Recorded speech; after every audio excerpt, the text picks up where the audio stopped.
I'm going to talk about diamond disc phonographs for a minute. Around 1912, Edison finally agreed to produce a flat disc record.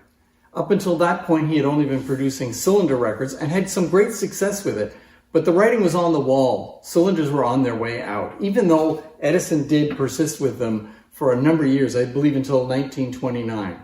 But really, the era of the disc record was taking place.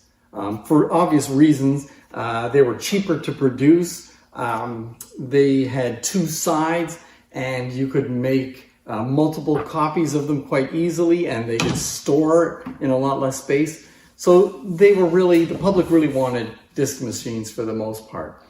So Edison resisted that until about 1912 when he introduced the diamond disc. And these are two diamond disc records, the early one with an etched kind of label and a later one with a paper label.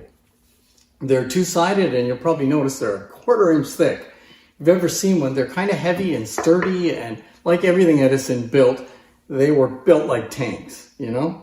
But there's a reason why these are built this way, and I'm going to discuss that in another video.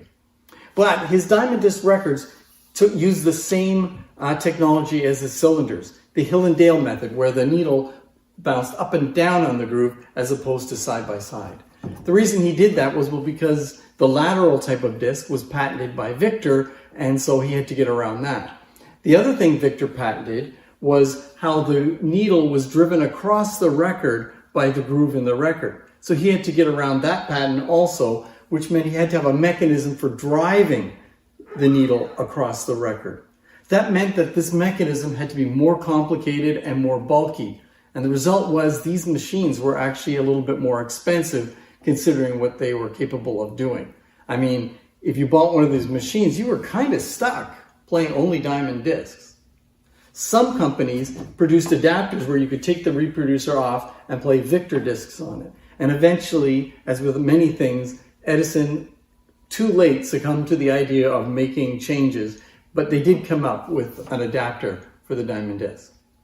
The ones I have here, this is an A-60. This is the first series of diamond discs. And this one's unusual because it has a metal cabinet. And I think if you saw the other video on the Edison school model phonograph, you'll know that one came in a metal cabinet too.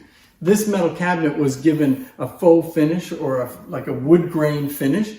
And actually it's kind of a neat looking machine because it's not like any other machine. The shape is different, and it being out of metal and it being this wood grain look, it's quite a nice machine. And like all Edison stuff, it's built really well. Unfortunately, it wasn't very popular and it didn't last very long because they had problems with it. And then they came out with, this is the B-60, which is kind of the replacement to this. And this machine had several improvements. This one here is in a wood cabinet, like most of the machines you see. And as I said, it was an improvement, and eventually they got to be a little bit more cost effective and a little bit more popular as he brought in things like tone tests and he put a lot of effort into promoting the diamond disc, and they were quite successful. So maybe we can get to some other diamond discs in a future video. Here's a close-up look of the machine. You can see the horn here, which swivels as the arm moves across the record. The horn swivels. You can see the reproducer. Hold on. There you can see it looks sort of like an Amberola reproducer.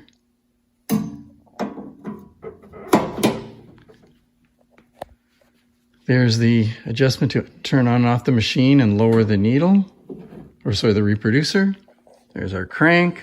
You can see the wood grained look of this machine.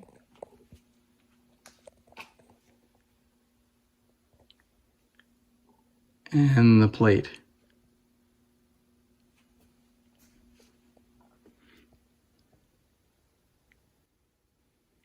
This is a close-up of the B-60. It's a nice looking machine.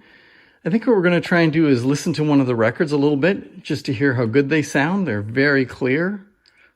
They were a really good playing machine with clear and loud sound. Let's see if we can get this one going.